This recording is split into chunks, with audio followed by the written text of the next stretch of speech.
Sir నమస్కారం sir. Mister Balu కైతి sir ఎక్కడున్నారు?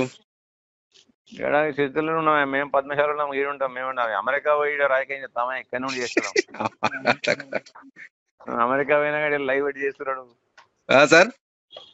ఏంది ఎవరో పాపడాలు అమ్ముతారు, ఎవరో నిరోధ ప్యాకెట్లు అమ్ముతారు. ఎవరో పాపడాలు అమ్ముతారు, ఎవరో నిరోధ ప్యాకెట్లు అమ్ముతారు. ఎవరో పాపడాలు అమ్ముతారు, ఎవరో నిరోధ ప్యాకెట్లు అమ్ముతారు. పద్మశాలి ఒకటి వాట్సాప్ లో బాగా వైరల్ అయిపోయింది సార్. అది వాడు మొదటి నుంచి అమ్ముతాడు. మొదటి నుంచి వాడు అది ఆ బేరం చేసుకుంటే అవి అమ్ముతాడు. మొదటి నుంచి బేరం చేసుకుంటే సెల్ఫీ వీడియో పెట్టుకున్నాడు అన్నట్టు. అలా ఏది పద్మశాలి జేఏసీ దాంట్లో వచ్చింది అన్నట్టు. అది మొదటి నుంచి పాపడాలు అమ్ముతాడు. వాడు వండుకో ఆసామే కానీ మొదటి నుంచి పాపడాలు అమ్ముతాడు ఆయన. సార్ నేను రిపోర్ట్ చేయించి కేసు వేయిందామని చూస్తాను. అంటే అది ఏంటిది, వాళ్ళు పద్మశాలి జేఏసీ ఫేస్బుక్ లా యూట్యూబ్ లో పెట్టుకున్నదే కదా. అది వాళ్ళు పెట్టుకుంటే నువ్వు పెడతావు. అరే ఒక సిరిసిల్ల నేత కార్మికుడు వాళ్ళ బాధ చెప్పుకుంటే మనం ప్రభుత్వానికి మేము విన్నవించాలి కదా. ఆర్డర్స్ ఏమైనా ఇస్తారంటే అంతే సంగతి సార్. కథ ఏం కాదు. ఏం ఆర్డర్లు? బతుకమ్మ చీరలు 6 ఏళ్ళ నుంచి దెబ్బతిన్నా సరిపోదా? 6 ఏళ్ళ నుంచి దెబ్బతిన్నా సరిపోదా? నేను ఇక్కడికి పెద్దూరికి మొన్న గల్ఫ్ నుంచి వచ్చారు సార్. మన ఏదైనా కొంచెం అప్పుడు 15 లక్షలు 30-35 లక్షలు ఖర్చు పెట్టింది. మొన్న అడ్వకేట్ కూడా 15 లక్షలు నేనే ఇప్పింది మధ్యలో. అప్పుడు 15 లక్షలు పెడితే వాడు అయిపోయినాక మొత్తం పనిష్మెంట్ అయిపోయినాక 3 లేదు సార్. 25 years కదా సార్. మొత్తం పెట్టి వాడు పెట్టిన తర్వాత ఇప్పుడు ఏది మీ నాగభూషణ స్వర్గీయ నాగభూషణ గారు ఉన్నారు కదా, మొత్తం 25 సంవత్సరాలు ఉండే యాక్చువల్ గా. అప్పుడు ఆ పైసలు డే అండ్ నైట్ లెక్క. అప్పుడు కాదు ఇంకా 80 పాతది వాడు పెంచుకుంటూ పోతున్నారు సార్. వెనకది లెక్క పెడతలేరు. వాళ్ళతో ఒక్కసారి మీరు ఒకసారి విజిట్ చేయండి సార్. చేసి వీళ్ళకి ఏమైనా ఉపాధి అవకాశాలు కూడా మనం గవర్నమెంట్ తరఫున చూద్దాం కొంచెం.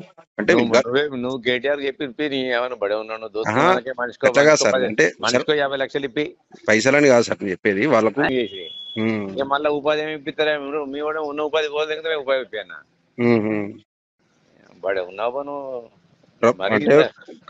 కాంట్రాక్ట్ బేసిక్ అవి ఉంటాయి కదా సార్ జాబ్స్. అవి ఏమంటే మాకు ఉన్నాయని వాళ్ళ బామ్మల చేతుల్లో ఉన్నాయి. ఇప్పటికి ఇంకా కరెక్ట్ గా చేయలేకపోతున్నాం మేము.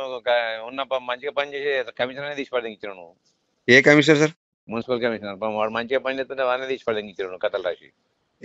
మనం ఏం రాసినాం సార్? మున్సిపల్ ఏం రాలే. మన ఏది కలెక్టర్ గారు కూడా మంచిగా చెప్తున్నారు కదా సార్. అనురాగ్ ఏం చెప్తారు కలెక్టర్ గారు? మంచిగా శాంతం మనిషి మంచిగా ఉదయం పూట అటు సాయంత్రం ఉదయం పూట ఇటు మాట్లాడు, సాయంత్రం పూట అటు మాట్లాడా. ఇక పాత గవర్నమెంట్ అన్నప్పుడు వాళ్ళు ఏమంటారు, పరిచయం ఉన్నా కూడా మాట్లాడకపోతే ఏం చెప్తారు సార్. మళ్ళీ లోకల్ ఎమ్మెల్యేనా పెద్దూరు మన వడ్రేకాలకి వచ్చిన ఇంతకుముందు మన సూర్యదేవరాజు వచ్చి కలిసిపోయిండట. వీళ్ళ మొన్న అందరు ఏడ్చుకుంటా తుడుచుకుంటున్నారు కదా, ఒకసారి వట్టిగా పరామర్శించడానికి వచ్చిన. సార్ ఉంటారా సరే? అలా వెళ్తారా?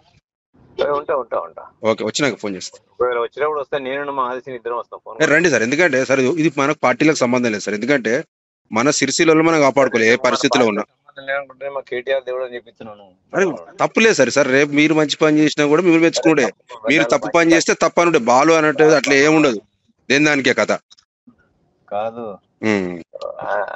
దాంట్లో ఇక మరి దేవుడు అనక మేము దయ్యాల కింద మేము అనుకోవాలని నేను అట్లా ఆ రాజకీయాలు పెట్టుకోవద్దంట. మీరు ఎప్పటికైనా పొలిటికల్ వేరు చూడాలి, హ్యూమన్ బీయింగ్ ఖచ్చితంగా వేరు చూడాల్సిందే. ఎందుకు చూడొద్దు? అన్ని ప్రతి రాజకీయం చేసుకుంటే పోతే కరెక్ట్ కాదు కదా. అడ్డంగా నరుక్కుంటా వాళ్ళ రాజకీయం చేసే కాడ వేయాలి సార్. మనం అడ్డంగా నరుక్కుంటా వాళ్ళ చేసే కాడ రాజకీయాలు చేయాలి. వాటి కాడ కొన్ని ఇడిచిపెట్టాలి, వదిలిపెట్టాలి. సీనన్న ఇట్లా వస్తే చెప్పురు నాకు. రైట్.